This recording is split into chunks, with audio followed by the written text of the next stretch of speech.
तो उसी समय चाचा भतीजे सलाह कर रहे क्या कर रहे हैं कि क्या कोई नया ठिकाना जीतने की बात हो रही है कि कोई नया ठिकाना बना रहे हो। तो कांचन ने उत्तर दिया आपके प्रताप से यह भी हो जाएगा। उन दिनों जांगलू का नापा साकला दरबार में ही आया हुआ था। उसने बीका से कहा कि परागना जांगलू बिलोचा के आक्रमण से कमजोर हो गया और कुछ संभालने का परित्याग कर अत्यंत चले गए। यदि आप चाहो तो वह सरलता से अधिकार किया जा सकता है। राजोदाने को भी यह बात पसंद आई। उसने बीका को कांदल को नापा सागला को साथ जाकर नए राज्य स्थापित करने की आज्ञा दी। तब बीका ने अपने चाचा कांदल, रूपा, मांडल, मंडला, नातू, भाई जोगा, बिद्दा, पड़ियार, बेला, नापा, सागला, मेहता लाला, लाखन, बच्चावत, मेहतावर सिंह तथा अन्य राजपूतों के साथ में विक्रम संवत 1522 यानी कि 30 सितंबर 1465 ईस्वी सन में अश्विनी शुद्ध 10वीं तिथि को जोधपुर से नए साम्राज्य की स्थापना का प्रण लेकर प्रस्ताव किया। कहते हैं इस अवसर पर बीका के साथ 100 घोड़े और 500 राजपूत थे। जब बीकानेर की स्थापना करने के लिए महाराज राव बीका जी यहाँ बीकानेर आए थे तब उन्होंने 100 घोड़े और 500 राजपूत ही आए थे।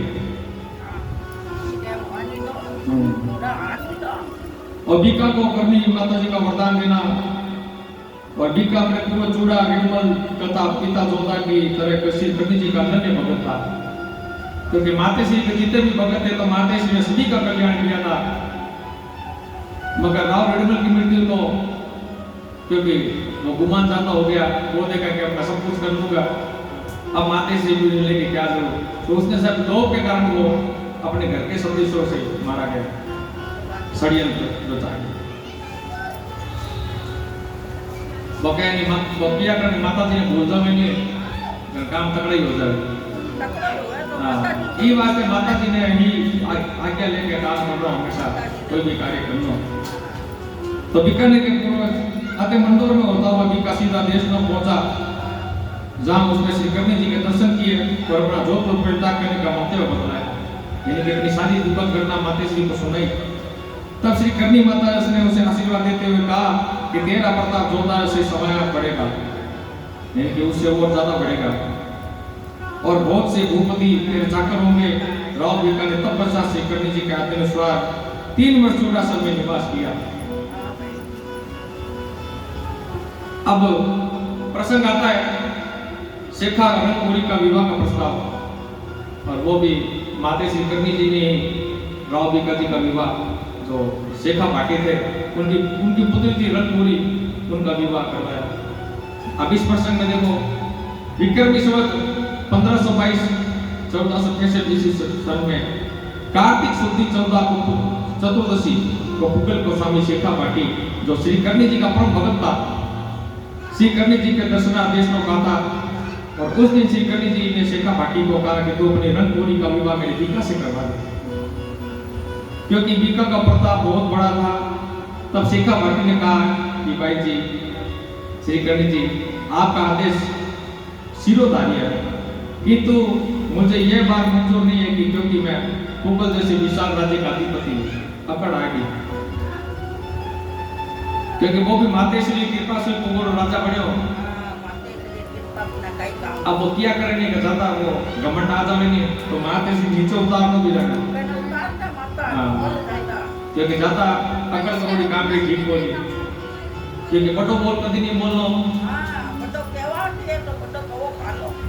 अब शेखर ने कहा कि मैं कुंभल जैसे विशाल राज्य का अधिपति हूँ और बीका अपने पिता के राज्य से विकसित दिया हुआ राजकुमार है तो काटे उड़ा। तब श्री कर्णी जी ने कहा कि तेरे जैसे हजारों बीका के सेवक होंगे, तो कितनी मीटिंग के बाद रंगपुरी का विवाह तो बीका के ही भाग्य में लिखा है। यानी माते ने कहा कि भाई बीका के ही भाग्य में लिखी पड़ी रंगपुरी और क्या करी तो कितो ही घूम ले कठी भर बोला दे और तेरा विरोध कब तक चलेगा। इस पर राव शेखा श्री कर्णी जी को पैर छूकर कुंभल के लिए रवाना हुआ। इतनी बात है कि वो कुंभल रवाना हो गए। अब दयादास की ख्यात अनुसार उन दिनों में सांगो नाको चित्तौड़ सो जागलो आयो और सो ओ आप पर जोधपुर हाजिर है पीछे इन बीके जीव सोए तने करो प्रणाम सा पीछे से को राव करो तेनु श्री कर्ण जी सोया सोया में कई बात चलो और कर्व दियो सुसेको पंचौदह श्री कर्ण जी दर्शन सुदेश नो आयो श्री कर्ण जी दूजी 14 सेकेंड सेका तारी बेटी रंगौर जी करने पढ़ना दे बीके रो प्रताप गुण बंसी तब राव सेका को मुल्तान की कैद हो गई क्योंकि वो कहता ना समय पलटी मारते टाइम नहीं लगा दे क्योंकि माते से ने फटकार भी दे दी माते से क्योंकि चरण सूख के निकला तो उसने कुछ भी नहीं बोला मगर वो तो करने वाली है वो अपना चमत्कार किसी न किसी स्वरूप में दिखा के ही रहती तब राव सेका को मुल्तान की कैद होना कुछ दिनों के बाद ऐसा संयोग हुआ कि मुगल में राव सेका भाटी को जो बड़ा लुटेरा था और इधर उधर लूटमार किया करता था श्री कर्ण जी ने उसे कई बार लूटमार का धंधा छोड़कर उपदेश दिया कोई टाइम पे लूटमार किया करता और फिर भी वह अपनी वृत्ति से बाज नहीं आया और एक बार 25 ऊंटों के सवार होकर मुल्तान की ओर चला गया कहते बेटा काम का लूटमार करने का काम हो ये तो बड़ा शासक होने के बावजूद भी लूटमार करनी और वहां से लूटमार करके जब लौट रहा था तब सूबेदार की सेना में उसे मुठभेड़ हो गई और जिसमें उसको बहुत से साथी काम आए वे पकड़ा गया और मुल्तान की कैद में डाल दिया गया जहां अनुमान 2 वर्ष तक ही उसे वहां कैद में रहना पड़ा वे एक दिन सेका की स्त्री देशलोक में जाकर श्री कर्ण जी से राव सेका को जेल की छुड़ाने के लिए निवेदन किया कि माते श्री बहुत भयंकर गलती होगी अब भी हम छुड़ा दे तब श्री कर्ण जी ने कहा यदि रंगपुरी का विवाह विका से कराना तुम्हें स्वीकार हो तो मैं जेल से इसको मुक्त करा सकती हूँ तो वो जेल से भी मुक्त हो सकता है तब सेका की स्त्री ने अपने पुत्र हरू भाटी परिवार स्वजनों से परामर्श करके श्री कर्ण जी से निबंधन किया कि रंगपुरी का विवाह तो आपकी इच्छा अनुसार राव बीका से ही कर देंगे लेकिन राव सेका की अनुपस्थिति में कन्यादान कौन करेगा इस पर श्री कर्ण जी ने कहा कि तुम विवाह की तैयारी करो कन्यादान की तैयारी के समय राव सेका जेल से छुड़ा कर लाना मेरा काम है अब श्री कर्ण जी द्वारा कैसे कैसे माते जी ने मुक्त करवाया तो इसके बारे में भी आज अपन कथा में इधर मुगल में बीका का तोरण मार कर फेरो और लिए अंदर बैठा हुआ था फिर राव सेका ने जेल में 2 वर्षों तक असहाय कष्टों का परेशान होकर जेल से मुक्त करवाने की श्री कर्ण जी से मार्मिक शब्दों से प्रार्थना की कि मातेश्वरी मासु बहुत भयंकर करती है मनी तो बटो बोल नहीं बोलना मैं तारी आज्ञा का उल्लंघन कर दियो मन ही मन पश्चाताप किया क्योंकि देवी देवताओं के आगे कभी बड़ा बोल नहीं बोलते मन ही मन मानविक शब्दों से प्रार्थना करने लगा कि श्री कर्ण जी देवी शक्ति से अति शीघ्र मुल्तान पहुंची और सेका जेल में कहने लगी कि तू शपथ पूर्वक प्रतिज्ञा करो कि भविष्य में कभी डकैती जैसा घृण कार्य नहीं करेगा क्योंकि कार्य वो लूट मार करने का कार्य करते हो माते से जी मना करने के बेटा मत कर ऐसा मुद्दा काम मत कर तो इतने बड़े तू को शासक है शासक होने के बाद तू डकैत रो काम करे बेटा मत कर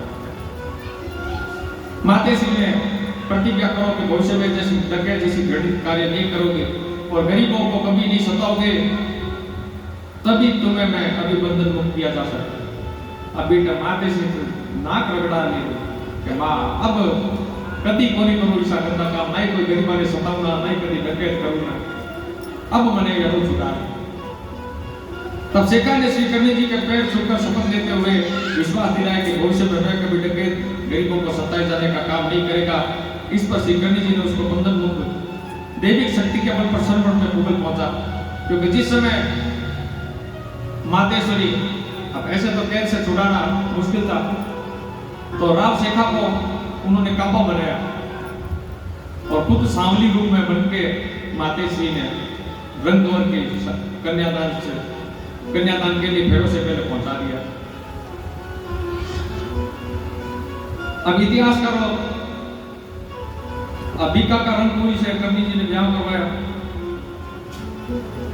अब इतिहासकारों की घटना को समय लेकर विरोधाभास दिखाई पड़ता है कि किशोर सिंह भारत संपत्ति करनी चरित्र ने विक्रमी संवत 1539 हरि सिंह घाटी मुगल का इतिहास दयालदास सिंह दायर याद दर्पण विक्रमी संवत 21 को माना गया। अबिका का रंगपुरी के साथ विवाह देख लो, राज तिलक भी हो गयो, राव भी कजर ब्याह भी और रोजोदा ने मंडोर की स्थापना, क्योंकि जोधपुर जी को किलो है वो भी माते श्री करनी जी आशीर्वाद सुमार और बीकानेर जी को गढ़ किलो है वो भी बीकानेर माते श्री कृपा है। इस समय बीका रंगपुरी की फेरे में बैठे थे, हथलेवे का समय आ गया। हथले वो मान्या करेंगे आपका जी में श्री करनी जी ने शेखा के हाथ में कन्या का हाथ देकर वर के हाथ में हाथ रखवा दिया, तो उसकी सपत्नीक मंडप में बैठकर उसके हाथ से कन्यादान करवाया। बिना किसी बाधा के राव शेखा के हाथ से विवाह संबंधी सभी कार्य संपन्न हो गए। माता श्री की इतनी कृपा रही कि खुद सांवली बनकर उनको काबा बनाया, नहीं तो इतना जेल से ले जाना कोई भारी काम, बहुत ही कठिन काम होता। तो माता श्री ने भक्तों की रक्षा करने के लिए अनेक स्वरूप धारण किए। बब्बर सिंह बन के पापी काना का वध किया और सांवली बन के राव शेखा जी को मुल्तान के कैसे छुड़ाकर रंगगौरी की शादी में पहुंचाया और कन्यादान का भी करवाया। बीकानेर के राज्य इतिहास में इतिहासकार गौरी शंकर हरिचंद्र औजारे राव शेखा को बीकानेर का मुल्तान कैसे छुड़वाना बताया, जो इतिहास लेखन में भारी भूल कर रहे थे, अतिशयोक्ति नहीं होगी। प्रथम प्रश्न उपस्थित होता है कि बीका के केवल रंगपुरी की विवाह खातिर अपनी जान जोखिम में क्यों डाली, जबकि राव शेखा स्पष्ट से अपनी बेटी की रंगपुरी का विवाह प्रस्ताव ठुकरा दिया। अगर राव शेखा को छुड़ा कर भी ले जाता तो शेखा रंगपुरी का विवाह उसके साथ करने वाला नहीं था। वो छुड़ा के ले जाता तो भी वो पलट जाता। अब दूसरा प्रश्न यह है कि विक्रमी संवत 1524-25 के आसपास बीका इतना शक्तिशाली कैसे हो गया जो मुल्तान के सशक्त प्रकरण से, जबकि 2 वर्ष पूर्व जो है जोधपुर से छोड़कर आया था। अब 100 सवार घोड़े कुछ गांव चूड़ा सके थे, 84 गांव जांगलू प्रदेश के थे और 2 वर्षों तक उन्होंने कौन सी सेना संगठन किया जांगलू 200 में मुल्तान राज्य आक्रमण कर सकती थी। उसके बीच में लंबा चौड़ा रेगिस्तान मुगल राज्य पड़ता था और जहाँ पानी की रसद अनेक कठिनाइयां, पानी की बहुत ज्यादा कमी थी मुगल में और बीका को आर्थिक साधन नगण्य थे, जबकि मुल्तान का हुसैन खां लंगा बहुत शक्तिशाली था। मुल्तान जी को हुसैन खां लंगा होने बहुत ही खतरनाक था और बीका के आर्थिक साधन नगण्य थे, जबकि मुल्तान हुसैन खां लंगा शक्तिशाली था। बीका की इतनी शक्ति नहीं थी कि मुल्तान से को जीत सके और ना ही कभी बीकानेर का इतिहास में किसी ने भी मुल्तान को जीता। और यह बीका ने मुल्तान पर अधिकार किया कि मान ले मैं उपजाऊ सरसब्ज क्षेत्र को छोड़कर वापिस रेगिस्तान जांगलू प्रदेश में क्या लेने आया था।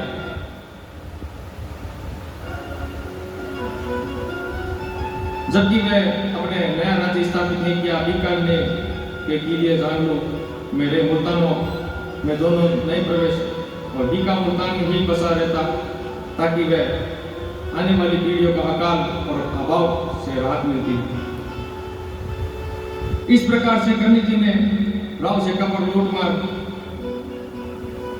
मगर ये तो प्रश्न इसमें लेखक ने लिखे है, मगर वो कहते हैं ना जहां मां करनी की असीम कृपा होती है तो वहां अनहोनी भी होनी हो जाती है। जो काम बिगड़ता है अगर मां करनी जी का आशीर्वाद होता है तो वो काम बिगड़ने वाला काम भी सुधर जाता है। मगर क्या है कि अटल विश्वास होना जरूरी है। अब हालांकि अब कथा का विचार अब जैसे श्रीमद देवी भागवत पुराण में भी सूत जी ने बताया कि नवरात्रि को जब अपन ये जो त्रिशूल स्थापित करते हैं घर में तो इसका मतलब क्या है, इसका क्या फल है, क्या है त्रिशूल में। तो सूत जी ने श्रीमद देवी भागवत पुराण में बताया कि त्रिशूल में 9 लाख शक्तियां उपस्थित होती है। 9 लाख शक्ति वो दुआ है ना कि मैया रे त्रिशूल में 9 लाख शक्तियां और भूल मैया आपे भूमति में भंग किए भरपूर। 9 लाख शक्तियों का वास होता है त्रिशूल में। इस प्रकार से कन्नी जी ने शेखा को लूट मार के प्रवृत्ति से छुड़ाई तथा भाटियों और राठौड़ों के बीच वैवाहिक संबंध स्थापित करवा दिए। पहले भाटिया और राठौड़ आपस में मंडी बनी और तो मां करनी री कृपा जी का भी आपस में संबंधी बना दिया, स्थापित करवा दी, जिसमें बीका का साम्राज्य स्थापित करने का काम सरल हो गया। श्री करनी जी की आज्ञा से राव बीका और शेखा के पुत्र हरु ने परस्पर एक दूसरे की सहायता करने की प्रतिज्ञा की। कहा जाता है कि मुल्तान से मुगल पहुंचकर श्री करनी जी ने किले के पूर्वी द्वार पर विश्राम किया और द्वारा दाहिनी दीवार के पास आज भी त्रिशूल जमीन में गाड़ कर स्थापित किया। मुगल रामायण ने जमीन में त्रिशूल गाड़े रहे करनी जी लोग बड़ा दर्शन करके हमने तो भी त्रिशूल रा दर्शन अवश्य करया जनता के बाप भेरी मानी से मुगल रामायण ने, क्योंकि किले के पूर्वी क्षेत्र में विश्राम किया था और द्वार के दाहिनी दीवार के पास अपने हाथ से त्रिशूल को जमीन में गाड़ कर स्थापित किया और वचन दिया कि जब तक ये त्रिशूल यहाँ गड़ा रहेगा तब तक मुगल में भाटियों का राज्य बना रहेगा। पिछले 500 वर्षों से उसी स्थान पर वो त्रिशूल आज भी गड़ा हुआ है जो मां करनी जी के हाथों से स्थापित हुआ है। कहते हैं कि जब देवी श्री करनी जी ने भूमि में गाड़ा तब उसकी ऊंचाई आदमी के बराबर थी और आज भी जमीन से केवल 1.5-2.5 फुट ऊपर है। जिस समय गाड़ा था उस समय तो 30-40 फुट ऊपर ऊंचाई थी आदमी के बराबर, 5-10 फुट हाइट होती है आदमी की, इससे ज्यादा नहीं होती। अब राव शेखा द्वारा अपने मंत्रियों का निर्वासित करना। राव शेखा भाटी यह विवाह नहीं चाहते हुए भी उनका विवाह हो गया, पर इस पर शेखा ने अपनी प्रधान गोगली भाटी, पौ भाटी और उपाध्याय को बुलाकर कहा कि मेरा पुत्र तो अनुभवी हिंदू था, लेकिन तुम लोगों ने वृद्ध अनुभवी होकर मेरी पुत्री का विवाह संबंध बीका के साथ स्थिर करने की अनुमति क्यों दी? क्योंकि जमाई आड़ू रहा तो शेखा भाटी तो अब वो क्या मोड़ी बंद हो गया, इसलिए तुम तीनों मेरे राज्य से लौटकर फिर कभी बताना। सगला ने काट दिया और ये तीनों मंत्रियों के सीधे देशनोक श्री करनी जी के पास आए। इनको श्री करनी जी बीका जी की सेवा में भेज दिया। कहते हैं शेखो जी तो सेवा छोड़ दो, अब बीको जी की सेवा में चले जाओ। और बीका कुछ वर्ष तक वे अपने पास रखकर बीकानेर राज्य की स्थापना के अनंतर देशनोक के समीप जेंगलो गांव गोगली भाटी को बीकासर, अंबासर, पौ भाटी को मेघासर और कोलासर उपाध्याय को देकर उनका पट्टा कर दिया। गांव देकर पट्टा बना दिया हाथों हाथ, और वे गांव तक उनके वसंतों का अधिकार चले आ रहे हैं। आज तक वे हमारे सजा जी का चल रहा है। और बीका का देशनोक का निवास बीका विक्रम में 1525 की नवरात्रि में बीका कांगल श्री करनी जी दर्शनार्थ देशनोक आए हुए थे। श्री करनी जी के दर्शन करके बीका ने निवेदन किया कि चांडासर चौड़ासर बिना हाथ पैर हिलाए बैठे बैठे थक गए, अब हमारा मन नहीं लगता। तब श्री करनी जी ने सब परिवार देशनोक आकर निवास करने का आदेश दिया। और कबीरा श्यामुल्लाह के अनुसार फिर बीका श्री करनी जी की इजाजत वर्ष 84 में 6 वर्ष तक देशनोक में, इसके बाद 3 वर्ष तक कोटमदेसर में और 10 वर्ष तक जांगलू में अलग अलग जगह रहना पड़े। कोटमदेसर में भी दिया, जांगलू में भी दिया और चौड़ासर चांडासर जी को गांव में बैठे भी दिया, क्योंकि मन लगे वो नहीं कई दिन तक। और राव को उसी चारणवश की श्री करनी देवी पर जिहाद का विश्वास हुआ, जिसे सारे काम उसी की हिदायत से करते थे। तब बीका सब परिवार चांडासर देशनोक आकर रहने लगा। विक्रम संवत 1526 को माघ शुक्ल पक्ष 10वीं को बीका पत्नी रंगमोरी को पुत्र को जन्म दिया और आगे की बीकानेर का इतिहास लूणकर्ण के नाम से गति कर बैठा। और लूणकर्ण सर जी को है नहीं, और राव बीका जी बेटा लूणकर्ण वीर नाम से मशहूर है लूणकर्ण सर। बीकानेर इस नवजात शिशु को जात कर्म, नामकरण, अन्नप्राशन, चूड़ाकरण संस्कार श्री करनी जी के हाथ से रहे। यानी जो 16 संस्कार जो अपन पुत्र होता है गर्भाधान से लेके अन्नप्राशन संस्कार, चूड़ाकरण का ही जरूर होता नहीं, बल्कि माते श्री को आप हाथ से जरूर होता है। सारा काम जी का माते श्री हाथ से करवाया। नामकरण, जात कर्म, अन्नप्राशन में जो छोटे से बच्चे ने खिलावा नहीं अपन वो पहलो दाड़ो। इस तरह सब परिवार विक्रमी संवत 1531 तक अर्थात पूरे 6 साल तक देश में श्री करनी जी की सेवा में रहा और विक्रमी संवत 1531 के अंत में श्री करनी जी ने बीका को कांदल की आज्ञा दी कि अब समय अनुकूल है तो कोटम देश चले जाओ और वहां उपास्य देव भैरव की स्थापना करो। इसी को तुम अपना राज्य स्थापना समझना कि पहले तो जाके भैरव जी की स्थापना कर। अब कोटम देश जी का है नहीं अपने भैरव जी की स्थापना और राव बीका जी पैर पोत करी और बीका जी ने श्री करनी जी के आदेश अनुसार कोटम देश में जाकर भैरव जी की स्थापना की, जिससे बीका मंडोर से अपने साथ लाया था। मंडोर से आया है भैरव जी अपने कोटम देश जी का भैरव जी नहीं बीका जी मंडोर से ले आया कि मंडोवरी बाड़िया जब बाल समुद्र तीर जो दाड़े चोट खेले खेतल की बोल भैरवनाथ बाबे की। ये बीका का रहना भाटियों को चुपता था क्योंकि भाटिया की बीका जी उमड़ती कौन है। उन्होंने बगड़ों के साथ मिलकर छेड़खानी करना शुरू कर दिया। तब बीका देश में जाकर श्री करनी जी को अपना हाल बताया कि श्री करनी जी ने कुछ ही समय शांति धारण करने का आदेश दिया कि तो हटाओ राग का शांत करो क्योंकि छेड़छाड़ ज्यादा करने लग गया। भाटिया जी का फिर आपस में मरती कौन है। माते से आदेश दियो कि बेटा तो शांत हो जा, शांति से काम में कुछ दिन। तब जांगू प्रदेश को तत्कालीन स्थिति पर श्री करनी जी का मंतव्य। उस समय जांगू देश की स्थिति बहुत खराब थी। वहां उस समय अधिकांश बेटवासियों की था और उंदावत राठौड़ जाट मुसलमान भाटी तथा सांकरा राजपूतों के छोटे छोटे राज्य थे और आसपास में प्रदेश में प्रजा को लूटते थे। इस लूटमार से प्रजा इतनी तंग थी कि वर्ष भर 10 दिन भी लोग चैन से नहीं बैठ पाते, इतनी लूट पाटी हुई थी। इस प्रकार लोग खसोट में तंग आकर श्री करनी जी ने दैविक शक्ति से विश्वास के कारण देश में आकर अपना टुकड़ा रोया करती थी। तब श्री करनी जी ने निश्चय किया कि जब तक यह किसी प्रबल शासक के अधिकार में बड़े राज्य की स्थापना नहीं हो जाती तब तक इन दुष्ट लुटेरों को लुटक प्रवृत्तियों से अंकुश नहीं लगा सकता। जब बीका मंडोर के देशलोक उनके पास आया तो उन्होंने सूर्यवंशी को योग्य जानकर अपना मंतव्य वृहद राज्य का संस्थापक बनाने का निश्चय किया ताकि प्रजा को सुख समृद्धि प्राप्त हो सके। अब बीका और भाटियों का युद्ध क्योंकि बनती को नहीं हुई, आखिर में युद्ध लड़ना पड़े। बीका ने स्थापना करने वाले कितनी परीक्षा हुआ, कितना दुख झेलना पड़ा।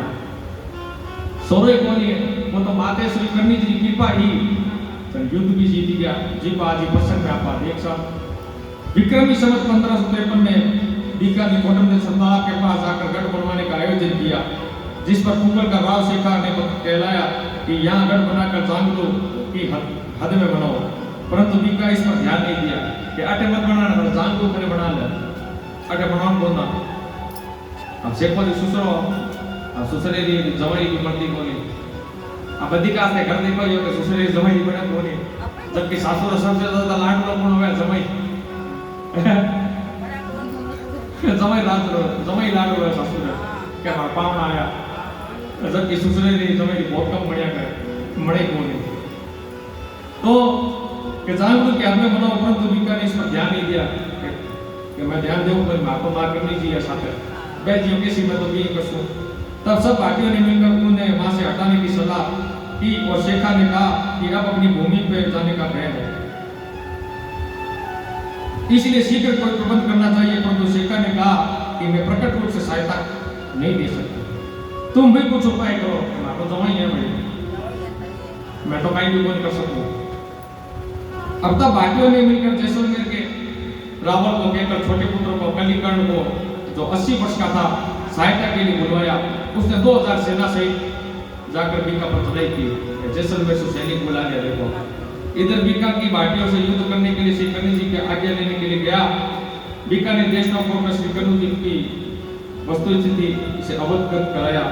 इस पर श्री करनी जी ने कहा कि युद्ध तो अनिवार्य है, भूमि इतनी सस्ती वस्तु नहीं होती, इतनी सस्ती जमीन हमें कोनी कि बिना रक्त बहाए उस पर कोई शासन अधिकारी बन जाए, कि बिना खून बहाया तो अपनी जमीन हटावेली भी कोनी। इसके बाद बीका कोटम देश जाकर काका कांदल और भाई पिता तथा सरदार को लेकर युद्ध की तैयारी करने लगा। उधर कलिकर्ण ने राव शेखा को युद्ध में सम्मिलित होने के लिए कहलाया, लेकिन श्री करनी जी ने उस युद्ध में सम्मिलित न होने की सलाह दी, जिसके कारण उसने कलीकरण को सिर में अत्यधिक पीड़ा होने के बहाना मना कर दिया कि माथो दुख हुआ, बहाना मार दी, मत जाए युद्ध में। जिसके कारण तब भाटी समझ गए कि उसे श्री कर्णी जी ने ही रोका है। अतः कलीकरण को देशमुख श्री कर्णी जी के पास आशीर्वाद के लिए भेजा तो श्री कर्णी जी ने कहा, तुम इस युद्ध में तिल तिल कटकर मरकर प्रशंसा प्राप्त करोगे। और इस प्रकार 1535 यानी कि 1478 ईस्वी में भाटियों और बीका के बीच कोटम देशर का यह युद्ध, जिसमें भाटियों की हार हुई और कलीकरण 300 साथियों के वीरता पूर्वक लड़ता हुआ काम आया। और बीका को जांगू देश में निवासी स्थान। इतना सब होने पर भी भाटियों का बीका से तंग करना नहीं छोड़ा। यानी कि कोटम देशर का युद्ध जीत गए। कोटम देशर का युद्ध होने के बाद में भी भाटियों को ने बीका को तंग करना नहीं छोड़ा। तब देशमुख श्री कर्णी जी के पास आया तो उसने जांगू जाकर रहने का आदेश दिया। तब 10 वर्ष तक वहां निवास किया।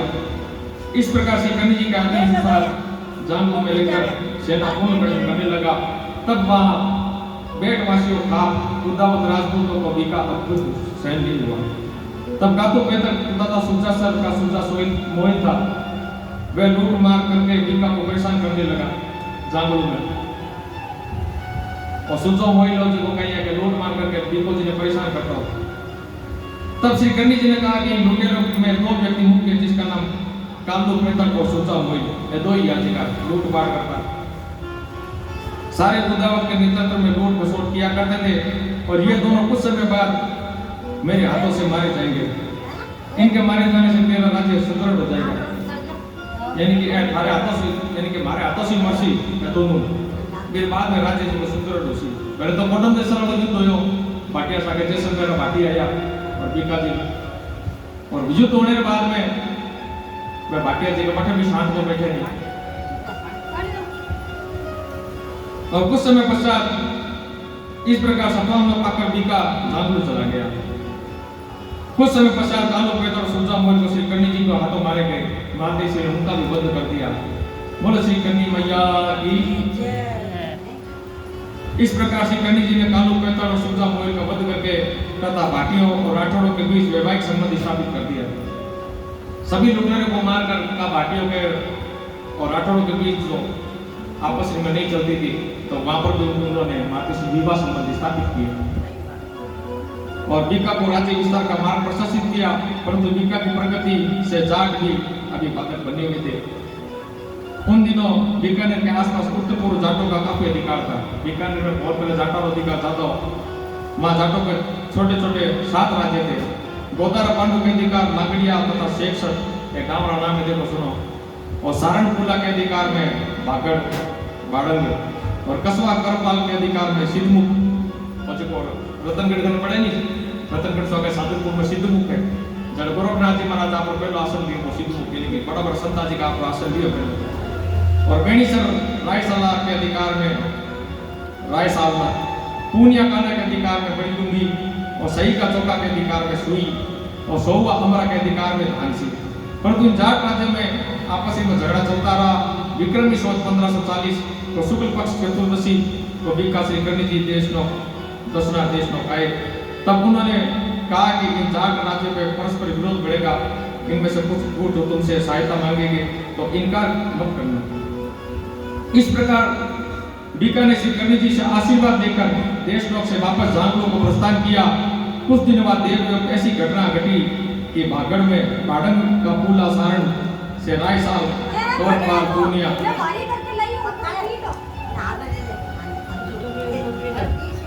पूनिया काना आदि जातों के साथ लतड़िया तथा शेखसर के स्वामी पांडु गोदारा पर चढ़ाई करने की सलाह दी। पांडु गोदारा घबराकर बीका के शरण में चला गया। बीका ने श्री कर्णी जी के आदेशानुसार सहायता आश्वासन दिया। अतः उनमें से किसी को भी हिम्मत पर चढ़ाई नहीं पड़ी। फिर सब मिलकर पूला सारण के नेतृत्व में शिवानी और स्वामी नरसिंह जाट के पास आ गए। उसने पांडु पर चढ़ा लाई, जिस पर पांडु अपने बहुत से साथियों के साथ निकल गया और बीका का सीधा आक्रमण करने लगे। पांडु ने उनके पास आकर सब समाचार कहे की सहायता से याचना की, परंतु तुरंत बोला तथा पीछा किया और सिद्धमुख से 2 कोस पर नरसिंह आदि जोधा गिरा गया।